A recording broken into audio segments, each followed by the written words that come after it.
You're listening to Cultivation Elevated, hosted by Michael Williamson and Anders Peterson, where we discuss vertical farming and the future of cannabis and food production. Hey, what's going on, everyone? From Pitt Horticulture, I'm Michael Williamson, along with Anders Peterson, and you are listening to Cultivation Elevated, the podcast where we dive into all things cannabis, food crops, controlled environment agriculture, and vertical farming.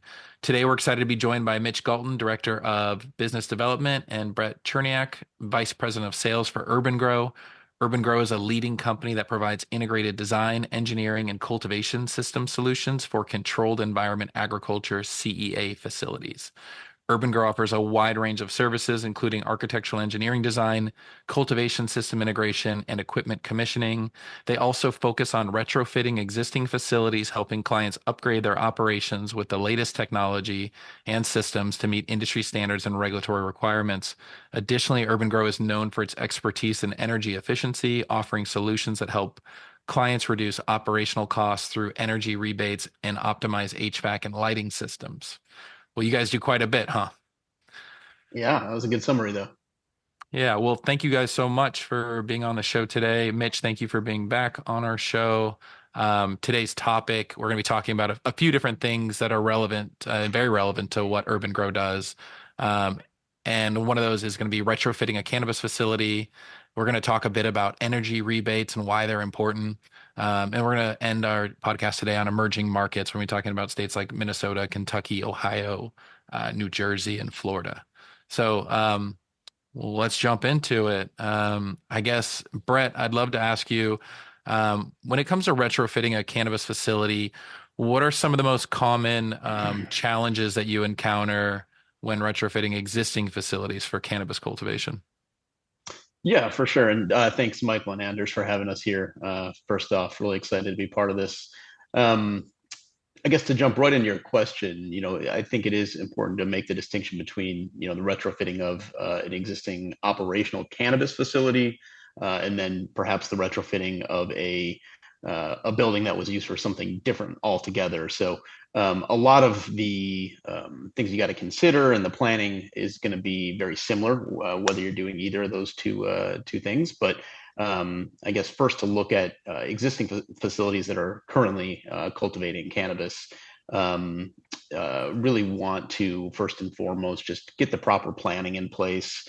And that's no small feat. But you want to look at things such as existing space allocation, utilities, layouts, and just really sit down and make sure you have the phasing, the space allocation, and then your desired objectives and goals really well thought out before you ever even put pen to paper, start designing anything, reaching out to manufacturers and the like.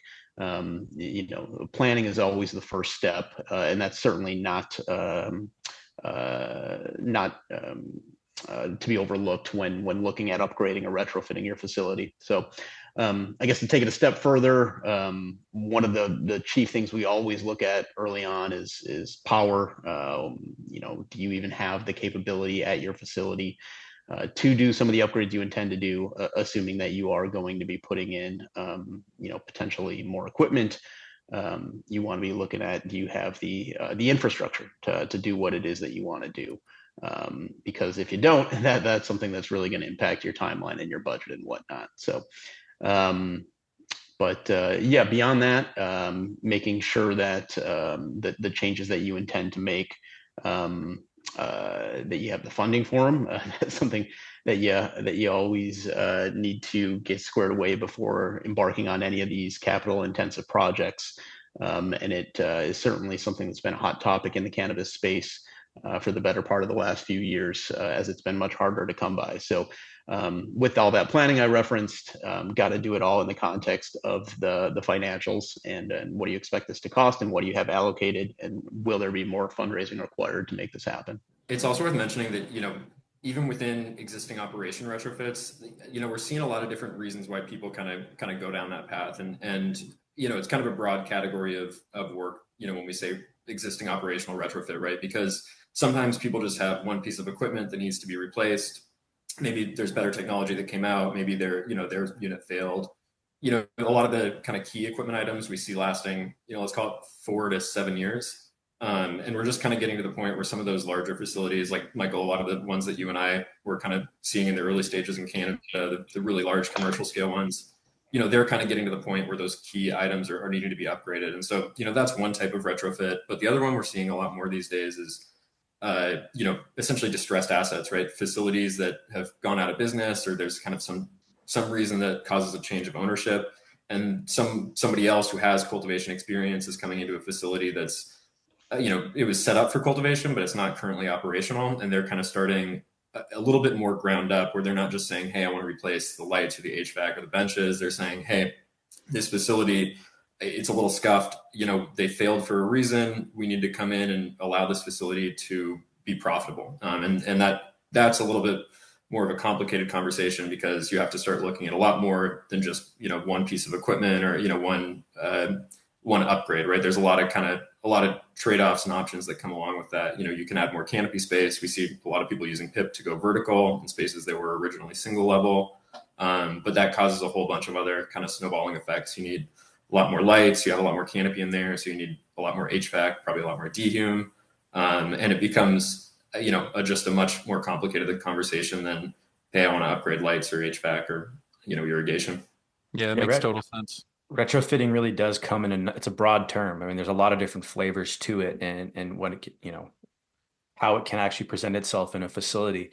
I'm curious. One thing we get asked quite a bit about at PIP, and I think Michael and I have both worked on a few of these projects, is retrofitting from single to multi-tier. So, and I'd be curious to hear your guys' thoughts on that, and if you've gone down some of that paths. I think there's examples where people have traditional single level rolling benches and need to remove those and do a full retrofit of the racking systems and all the other systems to accommodate multi-level racking. And then we also see people who design their facility with mobile racking systems on a single level with the intention of adding a second tier at a later date. So maybe they build out all 9 flower rooms single level, but at a later date, their plan is to add that second tier. We've seen that a few times. Have you guys done any retrofits like that? And what has your experience been? Yeah, we've done, I would say, an increasing number and overall quite a few projects like that.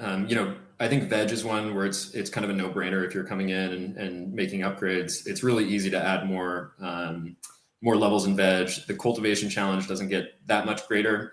You can keep humidity a little bit higher in those rooms, so you don't need a ton more dehu. But like I was saying, when you take a flower room that was built for single level, the irrigation was set up, the HVAC was set up for the plant density, the amount of moisture that's going to be put out by a single tier canopy, a lot changes. At the end of the day, cost is really driven by square foot of canopy, but so are all your performance metrics. So there's a lot of incentive to going 2-tier and increasing how much yield you can get per cycle. But you gotta change pretty much everything else in the room. When you think about what's in these facilities from a cultivation standpoint, it's really bench area, right? So single level, 2-tier bench dimensions, that kind of thing. And that determines square foot of canopy. But then you also have irrigation, HVAC, and lights, airflow, sanitation sometimes. But, those are kind of the main 4 things. And when you go from single level to 2-tier, all of that changes. You need a ton more HVAC, and you mentioned groups that kind of set out with the plan to do that from the beginning. Those ones are a lot easier because they've usually already built the HVAC capacity for 2 tiers of canopy and 2 tiers of lights, which is just a lot more wattage. So, a million ways to skin the cat, and we are seeing a lot more of that. But every one is kind of a complicated project and problem depending on exactly what they're trying to get out of it and exactly how they're going about doing it. Brett, do you any thoughts on that one? Yeah, I'd certainly echo what you said about it being a lot easier if you plan to do it from the get-go. And that's not just because you're necessarily ripping out the standard, kind of single tier, rolling benches or whatnot, but, also just, from a room utilization standpoint, lots of times in the rooms that are single tier, they are that way because of height restrictions and clearance. And so to try and make it work with dual tier, you might be making some sacrifices, and or having to rethink even things like duct work. How are you going to hang the lights? How much space do you have in those tiers? This is stuff you guys speak about all day over at the PIP team, is figuring that stuff out. And if you went single tier in the first place because of that, it makes it a lot harder to perhaps optimize some of those conditions that you'd want in certain dual tier settings. So yeah, much easier when you plan for it from the get-go, but that's not to say that we don't talk through options with our clients and yours as well to see what can be done to perhaps get more square footage in their existing spaces by going vertical. And we also try to look at, really emphasize, I would say, the downstream effects, right? Adding 2 tiers of canopy seems like a really good way to increase revenue and make it so you're profitable for a lot of these groups. But there's a lot more labor that's involved. Labor is almost always the number one cost that we see from an operational standpoint.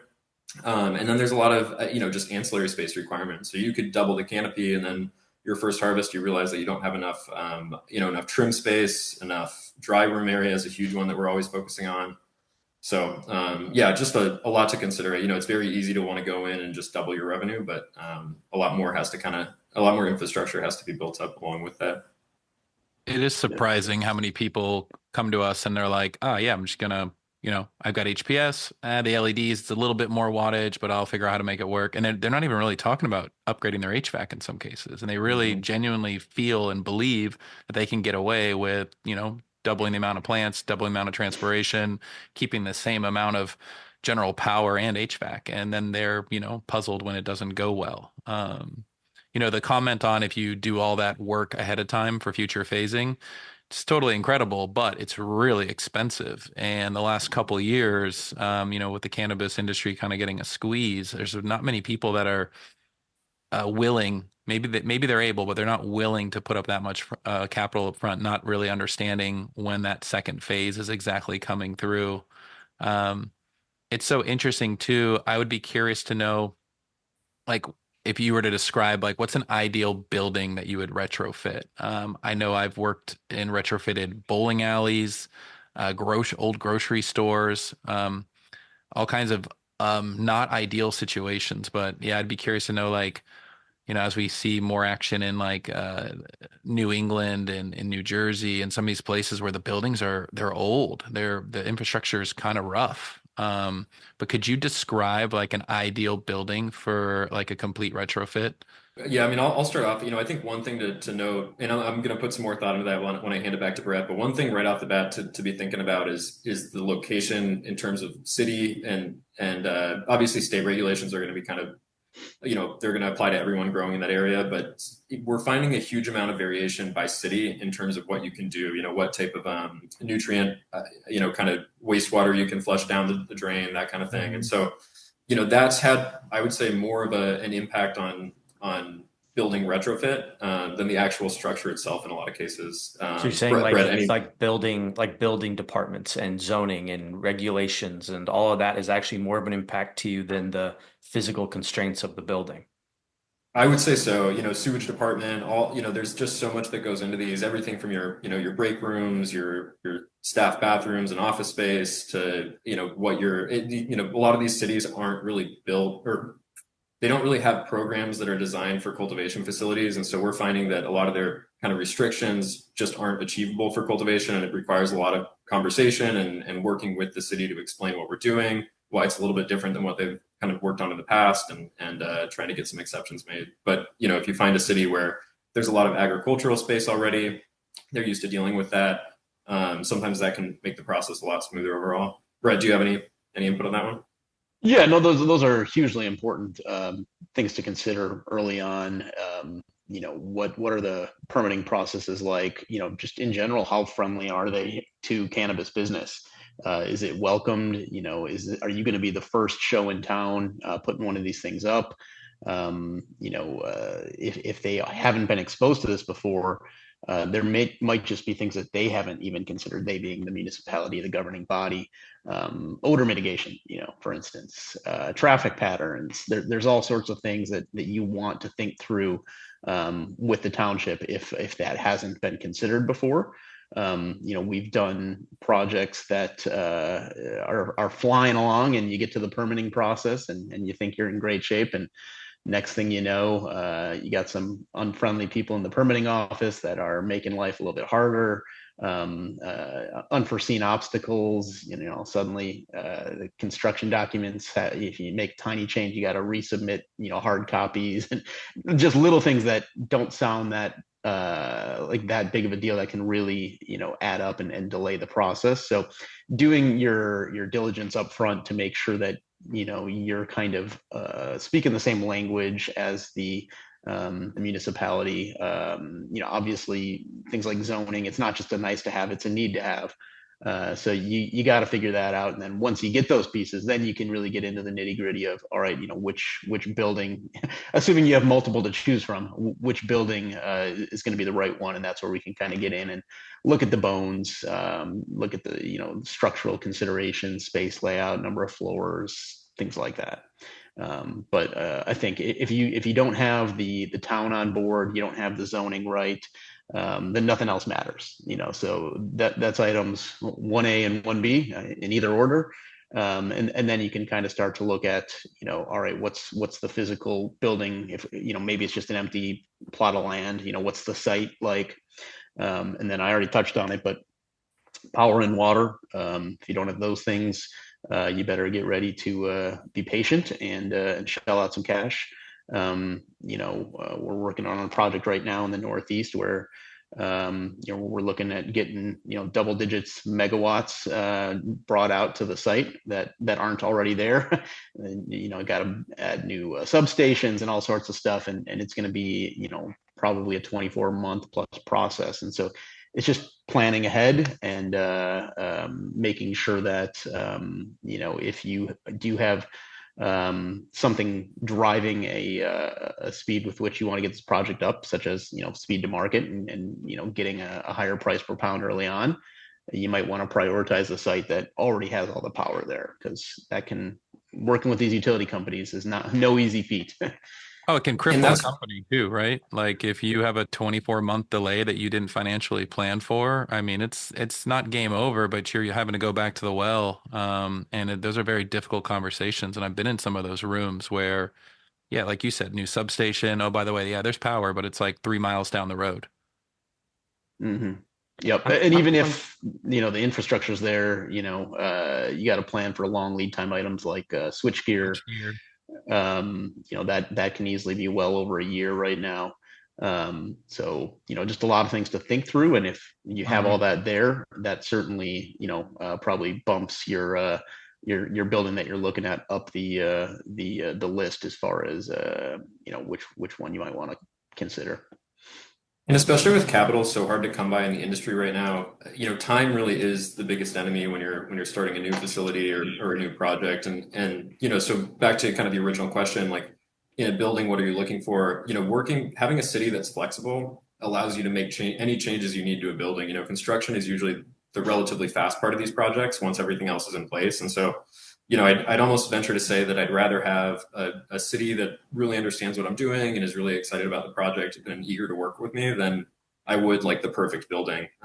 Because sometimes even a building that's almost perfect will require a couple small changes that, one fire marshal who doesn't like cannabis or one kind of permitting department employee who, isn't familiar with that type of project can really derail, even if it's a 99% perfect building from a structural standpoint and site standpoint.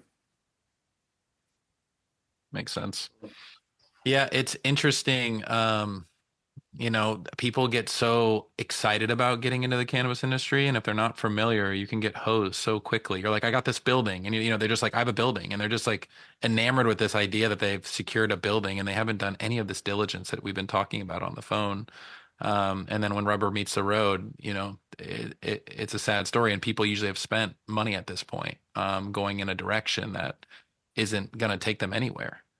I saw someone who had that exact example. They had a building new to cannabis, were very excited, but the scenario played out where it was going to take too long for them to get the power they needed.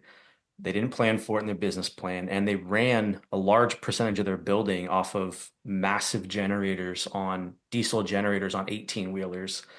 And they operated like that for almost 2 years, and they thought they were going to survive that gap between when they could get the power, and ultimately rubber met the road, and their business failed. It was A lot of diesel. a lot of diesel. I think it was, mid six figures what they were spending a month on diesel for this facility. Yeah, that's always one of our first questions. When we're talking with someone and they're looking at properties, always look at power early on. Factor that in, and plan for it. That's not to say you can't make it work if the power is not there right away, but you just got to get out ahead of it. That's got to be one of the first things you tackle. And there's ways to work on that and still do the rest of the kind of project and design development in parallel. It's not to say it can't be done if the power is not there. Sometimes, you are very limited on options, and you got to make it work. But you got to be mindful of it. That's the bottom line. When you guys and also, Go ahead. sorry. I was just going to quick fault. Apologies. Go ahead, Mitch. No, you're good. I was just going to, touch on it real quick. Brett mentioned budget a couple times, and I think that really is the ultimate first thing you want to be thinking about when you're picking a building or anything. People like to kind of find a square footage target that they want to build out to, and then kind of backtrack from there. But at the end of the day, I'd rather have 10,000 square feet of really well-built cultivation space in any market than 30, 40, 50,000 of kind of tier 2 cultivation space. And there aren't too many fixed costs in cultivation from an operational standpoint. Your labor is going to go way up. Your cost of sale actually usually goes up as you get more square footage and more product. And so, you don't get that many savings from increasing square footage, maybe a little bit on the build side, but, from an operational standpoint, not a ton. And the improvement you get in terms of yield, pricing power through quality, that kind of thing, from having, a more efficient operation, or an operation that's able to produce higher yields, better quality, more cycles per year. I think that's what people should be kind of keeping in mind with their budget is, how do I build out? How much can I afford to build out at the level that I really should be, rather than trying to just hit a square footage target because I have a building that's 30,000 square feet, or I found a good deal on a building that's bigger than I need it to be. We had Ian Miller from Catalyst BC on this podcast last week, and it was like a financial planning discussion, and he said the exact same thing. Don't take more space and compromise that equipment. Go with less, build out with higher quality kind of core components. So it's good to hear that reiterated here for our listeners. Anders and I have gone through a couple different exercises where we actually explore pooling. It's this concept of optimizing your facility versus maximizing it, and looking at it from a holistic perspective. And we have actually found in certain circumstances where we actually pull canopy out of the room to allow the room to perform better. And we actually get greater yields. So we spend less money on the CapEx side. We got a little bit less money on the OpEx side, but most importantly, we're hitting that 80 plus grams a square foot. So it's just interesting, these different perspectives. One of the questions, or one of the comments that you had, Mitch, that I liked was, making sure that the local municipality, the city, that they're really open and friendly. And I've worked in projects where they're not so friendly, and I've worked in projects where they're like, the town needs this tax revenue. Thrilled. They're really willing to go above and beyond to support, the success of your business. And I can't stress that enough. The only downside I could see there is it really depends on the population size of that city. So if you're in some small town in the middle of nowhere that's pretty small and doesn't have a lot of general skilled labor around, staffing, as you mentioned earlier, with labor being one of your biggest costs, getting consistent staffing that really knows how to do the job at a high level is an important factor. So it's one of the things that you kind of want to play almost in the burbs. You want to be just outside the big city, so the city folks can commute outside the city and reverse commute, but kind of be not completely in the sticks. Totally agree. I mean, I'm in Austin, right? And if you go 10, 15 minutes out of town, it's 25% of the cost for real estate and a lot of other things too, right? And so, yeah, I mean, all those Canadian facilities I mentioned earlier that you and I were walking through, I think the ones that did best were the ones that weren't, right in the bustling town, or in the forest, and feels like the middle of nowhere, 3 hours north of Toronto. But I think it is those ones that are kind of in the suburbs, and there's a lot of turnover in cultivation facilities, really at any level, but especially at that kind of entry level labor level. And you're absolutely right. Sometimes these towns are thrilled to have projects like that because they've never had a project that big. And that's great if you have the rest of the infrastructure to support a project that big. But sometimes they're excited for a reason, and it's because there aren't enough people to really fill it. Yep. Hey, switching gears a little bit, but kind of staying on the same topic, as you're looking at your building, I think and this is where you get into places like Jersey, where it's really high density. One of the issues that I've seen consistently is there's really not a lot of like open real estate around the building. So when you start to think about where does HVAC go, okay, if the roof can't support it, you run into some big problems pretty quickly. Usually have CO2 tanks, you're going to have trucks coming in and out. There's, the parking element can be a nightmare. Can you touch base or talk to some of the importance of that? Yeah, I mean, you hit on a lot of the big ones. It's not just the building that you're designing, but it's the entire site and everything to support it. Not just do we have enough parking spaces, does everything meet code, but where do the semis come in? Where do they load and unload? Can they even get in and out? Then you even have some sites that are, kind of vertically integrated on site with retail and a dispensary on site. So you have to think about traffic flow and, population and demographics and stuff like that. So there's a ton that goes into it. What type of building is it, and can it support the weight of, rooftop units for HVAC? Do I need to put some pads on the outside? So yeah, a lot that goes into it. We touched on some of the big ones like power and zoning, but once you kind of check those boxes, you do get into the what does the site look like? Does it take is some earthwork going to be required? Am I going to need to lay a new parking lot? Even what type of signage can I put up if you want signage? Are there exposed windows that you don't want? Security is another big one. Thinking through, both meeting all the requirements, but also protecting the facility. And then what is, based on the regulations, what's required as far as, fences, security cameras. Yeah, it's a pretty long list of things that you want to look at when selecting these sites. Again, there's ways to make most sites work, but with the proper planning and diligence, you can really save a lot of time and money.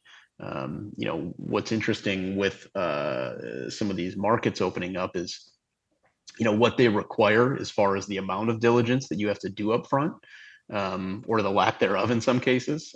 Right now in Kentucky, for instance, you can, put just about any address on the application and you have a period to change that after the fact. Should you win a license. And Kentucky did the lottery based, right? We're Yeah, seeing that's a new trend that we're seeing, where it used to be more of a merit-based competition because I think of a lot of the lawsuits, they're now doing kind of like there might be initial sifting through process, but the final's typically going to be a lottery. And I think we're going to see more of that in these states because it totally. eliminates, in theory, some of these lawsuits. In theory, we'll see how Theory, that yeah, we'll see how that evolves in practice. I feel like lawsuits is kind of that unofficial step in all of these market rollouts.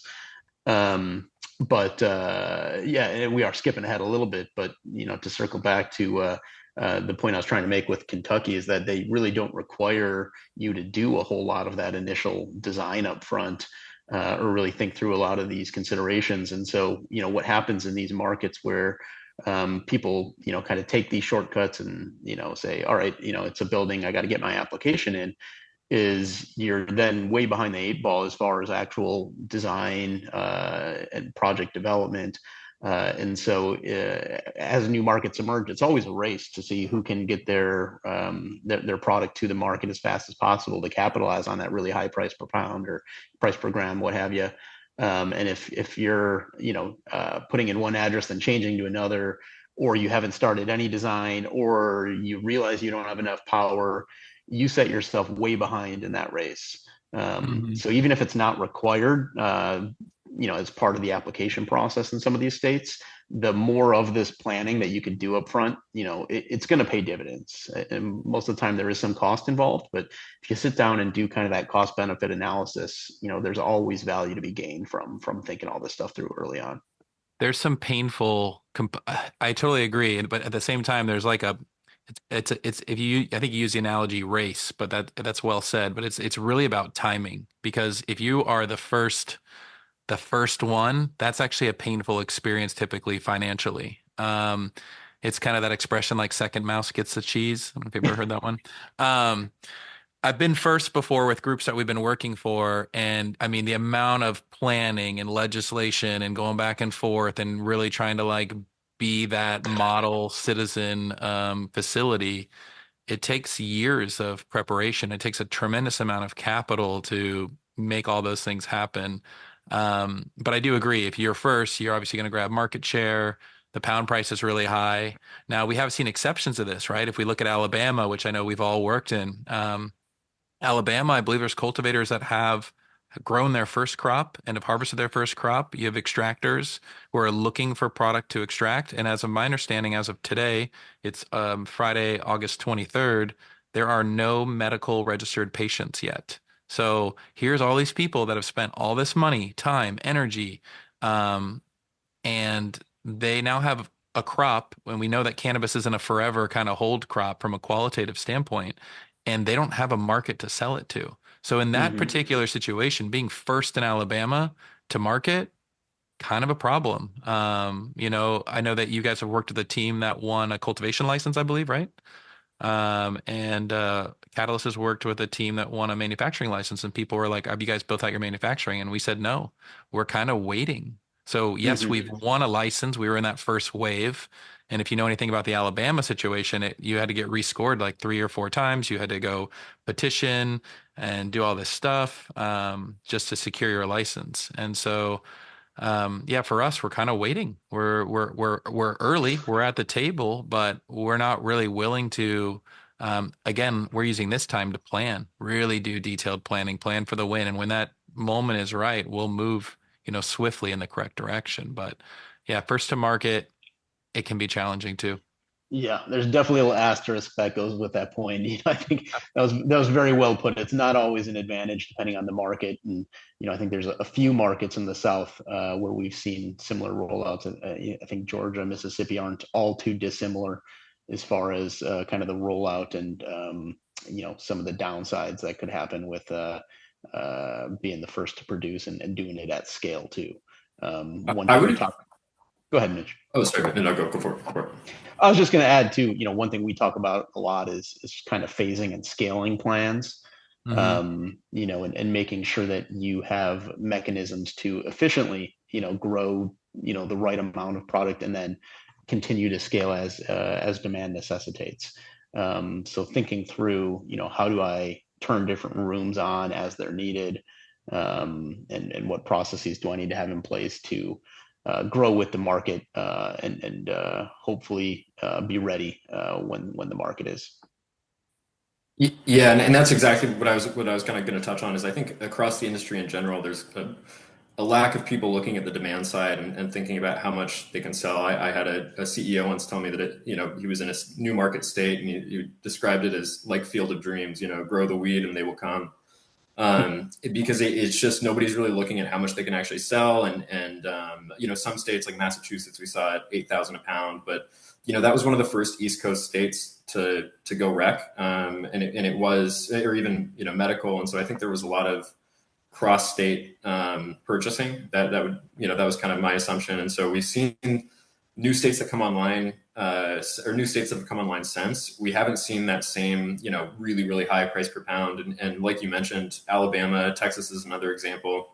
There's really, really strict limits on what you can sell, concentration, and the kind of elephant in the room for the whole industry is the hemp side of this. And if in Texas, you can go out and buy, even if you have a medical card, which is really restricted in terms of access, you can go out and buy, more potent CBD derived cannabinoids than you can from the actual medical program. And so, right now there are some supposedly really valuable licenses in Texas, but they're a license to lose money right now, and who knows when the program will expand to a point where they can actually sell product at a level and price and volume that allows them to make money.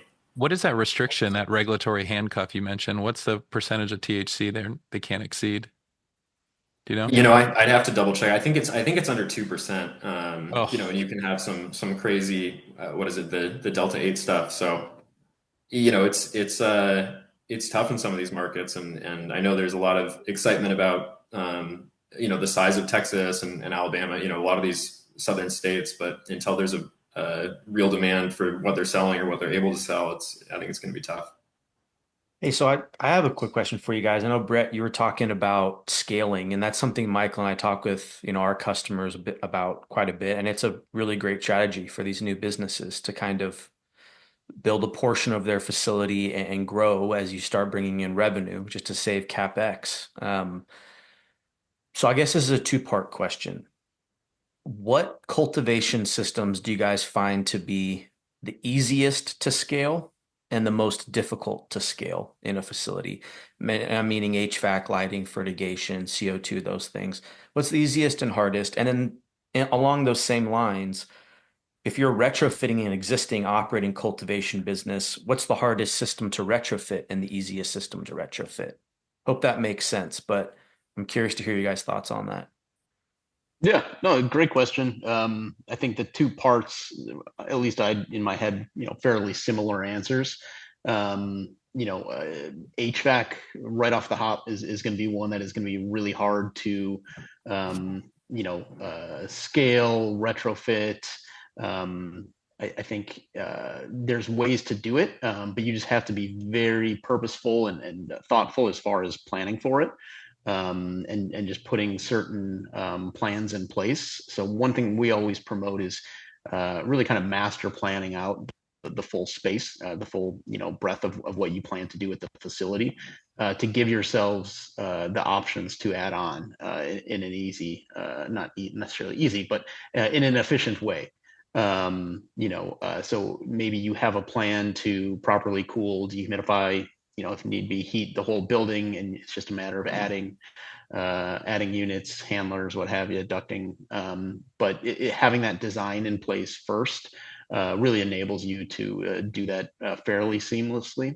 Whereas, on the flip side, something like lights, you still good to have that phasing plan, your layouts all done, your spacing, number of fixtures and wattage and all that figured out. But at that point, it's really just kind of having the electrical in place to be able to hang more lights. So a little bit simpler in that regard. Certain other things, I think you want to really plan for the whole space, to make it easier to add on to, and irrigation and fertigation and water treatment, really comes to mind there, along with the controls for all that. Let's make sure we're building a proper head house irrigation room that can really sustain and handle the full facility's needs, so that when the time comes, it is a matter of adding the plumbing, the valves, the drip lines, everything to get the distribution in place to the plants. But you've got kind of the brains, if you will, of the operation more or less figured out. Maybe you have space to add an additional skid if you need some more injection systems and whatnot. But planning out that irrigation room to be able to sustain all the rooms that you plan to turn on is big. Probably some systems I've forgotten there. Mitch, you want to fill in some of the gaps? No, I mean, my 2 cents, honestly, like there are some groups that do, what our friends in Ohio did, Michael, where they did the single level pit benches with the ability to add second. They built the HVAC for it all, and they just added, raised the lights up, added a second tier of lights, added a second tier of benching, and pumped up their HVAC a little bit more with the equipment that was already in there. And that can work if you have like a really solid plan. The reason they were doing it was actually based on looking at the demand side. They said, we think that in a year, there's going to be a lot more patients in the medical system, and we're going to be able to sell more, so we're going to increase production. But when you think about how long it takes for these facilities to make money, it's easy to look at it and say, yeah, I like the idea of only paying half the capex and then funding it with the rest of my operation. But there's a long time between when you finish a facility, or even just a flower room, a space where you can put plants in, and when you actually get that first dollar, right? There's a lot of cost that goes in, and I think anyone who's planning ahead and building up, buying more tanks than they need for fertigation, maybe more HVAC than they need, it's going to be a really long slog, I think, before they actually, there's a lot of extra cost up front, And they're not going to be paying it off and paying for that next expansion phase as quickly as I think they're expecting to. And so my 2 cents is build what you need, build what the market can sustain right now, and then just leave the space in the building. Buy a slightly bigger building than you need and just don't fill it out. But I'd be kind of building these things one off rather than trying to kind of future proof for a market that you're not quite sure how it's going to shake out. You talk about first dollar, and it kind of transitions right into the energy rebate discussion I was hoping to have today. Maybe not the most sexy topic in the scheme of things, but I will say, and I remember when we purchased, I was a director of operations in a large cultivation facility in California, and we had purchased lights for one of the greenhouses, and I remember it was right around $1 million in Fluence LED lights. And I remember being into about week 4, maybe week 5 of flower, and all of a sudden this check shows up for $250,000, and it was our rebate check. And I remember they were like, "Who do you want this check made out to?" And in my mind, I was like, "Oh, I would just love to say my name and blast off into the sunset." But anyways, it was our first money back. It was working capital that all of a sudden we had, and we hadn't even, I mean, we were week 4 or 5 into flowers. So you guys know that doesn't mean there's no money coming for months. Months. We got to dry it. We got to cure it. We got to package it. Then we got to sell it. If it's not COD, it's probably net 30. Half the people in this business don't pay their bills. You might never see that money. So it was so interesting to get that working capital that we needed, and we put it right to work on other stuff. So that all being said, I share that story because I want everyone to know that's listening to this, the value of rebates. And I know it varies from state to state, but Brett and Mitch, can you kind of give a overview on some of the values and some of the maybe incentives in certain states and what you've seen on the low end and maybe what you've seen on the high end? And also if we could just include what qualifies for a rebate. Yeah, great question. And you mentioned the numbers you mentioned. I think that was probably 7 years ago. I remember that project well, and we were thrilled at how much the utility was giving back. 2 things I think have happened since that time. Or 3. First, utilities have become a lot more familiar with the industry. They know how to kind of quantify, light intensity, HVAC requirements, dehume capacity, that kind of thing. So they're, back when we were working with those early utilities, we'd have to explain to them how to measure all this stuff, what was kind of typical for a cultivation environment, show them what the next best alternative was in terms of, the traditional technology versus the more efficient technology. Now they're all, thrilled to be working with cannabis operators, and they really understand the metrics, honestly, a lot more than some growers. It's actually pretty impressive how a lot of these utilities have really, dove into it and familiarized themselves with the industry. But at the same time, equipment costs have come down. Lighting, you mentioned, much lower cost than it was a few years ago for higher performance, higher efficiency. And then the rebates have also gone up, with in large part because of the Inflation Reduction Act. There's a lot of money that was given to the states to promote energy efficient technology.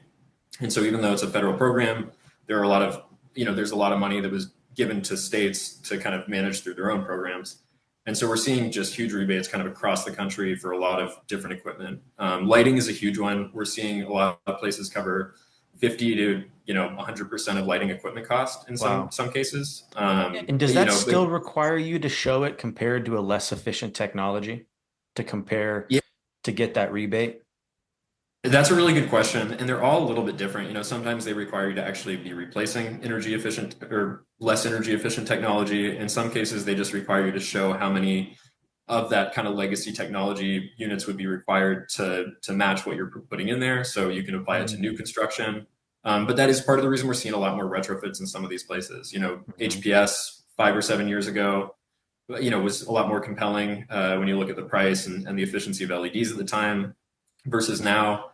It's kind of a no-brainer, I think, in most cases from based on the cost. And then with rebates coming in and covering 100% of LEDs, we're seeing a lot of folks upgrade from HPS to LEDs. And so, there are a lot of HVAC and dehume incentives also.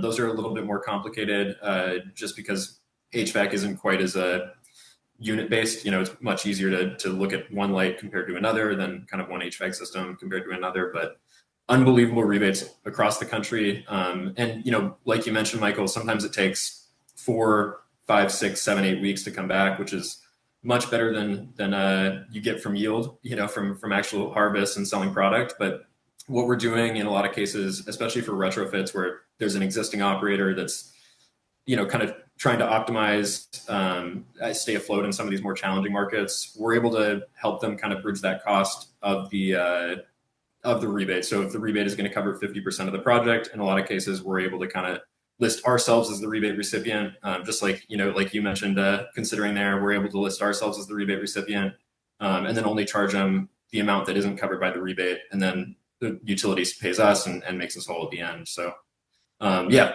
a lot of creative ways we can help customers retrofit and make upgrades with rebates, but they're all across the country and really, really strong right now across a bunch of different equipment categories.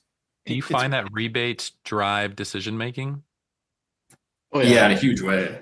In a huge way. I mean, Brett and I are working on a ton of projects that, I don't think they'd be even in a position to consider upgrades to their facility. But rebates are covering enough of it that they're looking at pretty major renovations and in a lot of cases it's, improvements that allow them to stay afloat in really challenging markets. Yeah, I'd say much more so in existing operations that are considering upgrades or retrofits.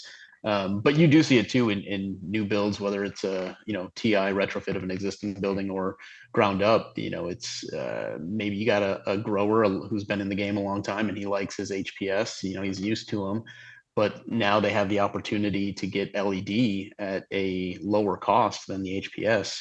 That presents all the values of the operational efficiencies and lower costs going forward, that'll help them make that decision. So I think much more so with the operations that are looking at is now the time to upgrade. Maybe they don't have the capital to really do that on their own, but now when you have a rebate that could cover all, if not all of the costs, it's kind of like, why wouldn't you do it? We just saw in Colorado with Excel Energy, they had a bonus incentive of $1.05 per watt that was expiring at the end of July.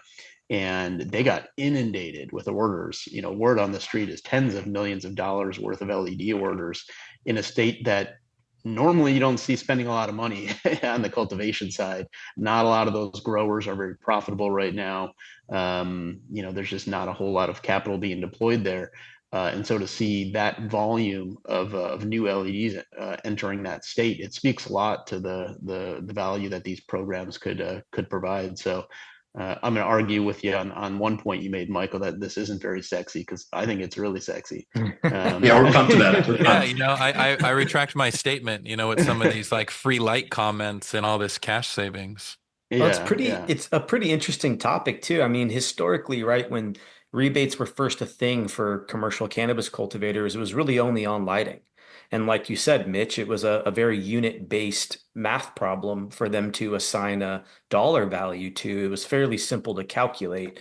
And so, and there, these utilities across the country, a lot of them are private. Not a lot of them communicate with each other. It's a different, every utility has to come up with their own sort of bespoke program on how they're going to address cannabis cultivation. Like the state of California, we have two major utilities, SoCal Edison and PG&E, but ultimately our state's Title 24 energy efficiency program is what kind of dictates a lot of these, energy standards that then these utilities can rebate off of. California is one of the first states to write a bespoke, pretty comprehensive, indoor ag specific energy rebate program, and then a number of states followed. One thing that I've noticed, though, that I'm curious to hear your guys' thoughts on too, is how the HVAC rebates are progressing, because that is where I feel like there's been a lot of dollars left on the table, simply because it's been hard to calculate and come up with a dollar value to assign to HVAC systems. And I guess to give a little bit of background to the listeners, most utility programs incentivize HVAC based on what's called a SEER rating, or a seasonal energy efficiency rating on the equipment. That assumes that the equipment doesn't run 24/7, 365 days out of the year. And in cannabis, it does. And so they're having to take a different approach to incentivizing HVAC equipment because of how we use that energy year round. Have you guys seen any developments or seen any creative ways utilities are addressing HVAC incentives and rebates? Really good question, and it is more complicated. It's funny you mentioned that we kind of talked about the early days of these rebate programs, and it's funny now because I'll hear these utility guys talking about PPF and efficacy, and then they start getting into cultivation terms. They're pumped to be in cannabis. I get the impression it's a lot more exciting than what they're normally doing, and so they are really eager to learn. They're trying to kind of develop these programs and make them fit for growers. But HVAC really has been one that's really different from state to state. On lighting, they're getting a little bit more standardized, but state to state and utility to utility, HVAC is still pretty different.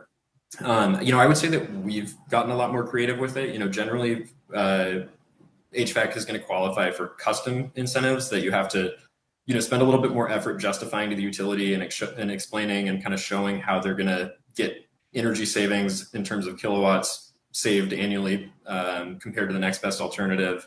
And that requires, we really lean on our HVAC and MEP team for that. We have a lot of project data that shows how these systems run. We have a lot of info from manufacturers and again, project data that we can look at that shows how much wattage one type of system, how many kilowatts or, amps one system is going to use versus another, and then how often it's being run through the day. And so, it does require us to get a little bit more nuanced and detailed with some of these utilities. But again, they're really eager to learn. And if we can show the data, they're almost always pretty amenable to letting it run through their custom program, which is really designed for more niche topics like that. I think that's a great reason as to why power monitoring on various rooms, pieces of equipment, systems is becoming more and more popular because of that data. And that's what these utilities have been wanting to see, right? Is they want power monitors hooked up to these buildings. And because the incentives on HVAC is very dependent upon how they're actually going to operate, right, throughout the year. So that's been, I know there's a few studies going on right now, one in California, another in Michigan, and I'm blanking on the last state, but they're doing intense power monitoring trials to better inform their rebate programs so they actually know how the equipment operates. But this is a really interesting side of the whole retrofit market, design, build, construction market in cannabis is these funds that are available, and it does help offset that CapEx hit that is building an indoor cultivation facility. It's not cheap. And this is a big way to reduce that. I think they're going to be used more. We're already starting to see, I mentioned at the beginning, some of these, kind of distressed assets. The grow goes under and it gets bought up by an MSO or some other operator that comes in. And like we were saying, there's only a few things in there that you can actually upgrade. And when rebates are going to cover 100% of lights, a good portion of HVAC dehues, all you need to do is maybe upgrade benching, maybe upgrade fertigation. And it makes the case for buying an existing facility and retrofitting, an existing cultivation facility and retrofitting, it makes it a lot more appealing versus just starting ground up if you're going to enter a new state as an MSO. Yeah. One nuance on the HVAC topic is Mitch just mentioned the dehumes. We have seen some states or some utilities adopt a bit more of a prescriptive model for dehumidifiers, more in line with what we've seen on LEDs. Where you effectively can estimate what type of incentive you'll get back based on number of units and sizing and whatnot. And I think Michigan, Washington, Oregon, there's been a few markets where we've seen a lot of dehumidifier incentives come about. So obviously just part of the HVAC puzzle. The rest is a bit more complicated. But I think, there's groups out there like ourselves and others that can help the growers kind of navigate the HVAC piece, because it is complex. You do need a good deal of design and spec. And at the end of the day, just time to go back and forth with the utility. Some of it is just educating them. But even the ones that are, I think, more accustomed to these types of projects, there's still a lot of detail to go back and forth on. And so the more, not to beat a dead horse, but the more planning that you can do, and trying to get these pre-approvals and pre-qualifications in place for the rebates, before you actually place your POs and send deposits to the for the equipment, the better. You just don't want to have to try to scrap for incentives after you've already done something. It's better to get out ahead of it. That's a really good Yes. point, man. I've seen people, this is going to be bad. I'm not going to name names, but I've seen folks, change dates on invoices and POs to show that they've gotten quotes for an HPS light, months ago to show the utility, oh, we did get a quote on a less efficient piece of technology. And here's the LED, but the utilities know they've already bought the LEDs essentially. Like that was years ago, and I know they've gotten better at kind of preventing some of those things, but it's because of lack of planning. And they're kind of last minute realizing these rebates are available. What can we do to now get that money? We've made mistakes and didn't plan for it. And again, just to emphasize, I mean, we're seeing these programs all over the place. States that I never would have expected utility incentives on cultivation equipment for cannabis. That is, I'll just echo that and reiterate. Please look into, no matter who you're buying from or what you're buying, please look into your local and state utilities before you make any big purchases, because it's really hard and in some places completely impossible to go back and get retroactive rebates after you've purchased the equipment, and the pre-approval process in these places. I've never seen a state or utility that takes more than 3 or 4 weeks. And so, if you can save even 20% of your total cost on equipment by just waiting 3 or 4 weeks for, approval, it's absolutely worth it. And we've seen people lose a lot more than that by purchasing, we've seen people lose a lot more than that by not looking into utility incentives for sure. So, a plea to everybody out there to look into rebates before you buy. What's unique about you guys as we kind of bring this to a close today, and I look forward to our next conversation next season or sooner. Both of you pretty much have worked in cannabis. I know, Brett, you worked with the USDA for a little bit doing some research, but you guys have all been kind of ancillary to cannabis or in cannabis your whole careers, both of you at Urban Grow. And Anders as well. Yeah, in some way or form, been around cannabis for the better part of 15 years. From growing the plant to working at a retail hydroponic store, worked for a leading substrate provider, and now here at Urban Gro, where we're able to tie a lot of it together. It's been a wild ride, and it's fun to come together with guys like yourselves that have been there the whole while as well, to compare notes and talk shop. And it's exciting too, because although for those of us that have been in it for a while, it feels like we've already evolved so much, and maybe things are slowing down. But big picture, I mean, there's still a lot of growth in this space yet to come in the US and beyond. And so, just as excited as ever to see what happens next. Yeah, I agree. It's interesting. People think like, oh, it's a consolidated market, and I'm like, yeah, it's like it's in its infantile stages still. In the bigger, when you look at cannabis as a bigger picture. Well, I want to thank you very much. One thing that I really respect about the Urban Grow team and you two specifically, Anders and I have been trying to put out good information for people, like actionable things that they can help them today or tomorrow, giving, insightful insights, for lack of better vernacular, and to like just keep making people think about their operations differently.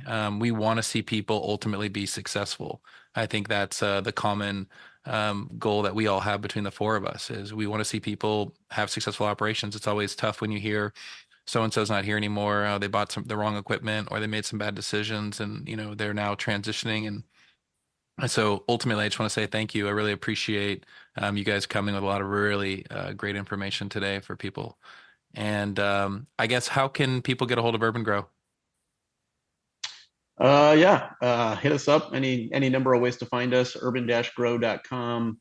We're on the socials. We're out and about at trade shows. We got offices across the US. So find us online, hit us up. We'd love to chat. Yeah, buy some stock. Yeah, do that too. Yeah. UGRO. There you go. All right, guys. Thank you so much. We'll talk to you soon. Really appreciate it, guys. Thanks, guys.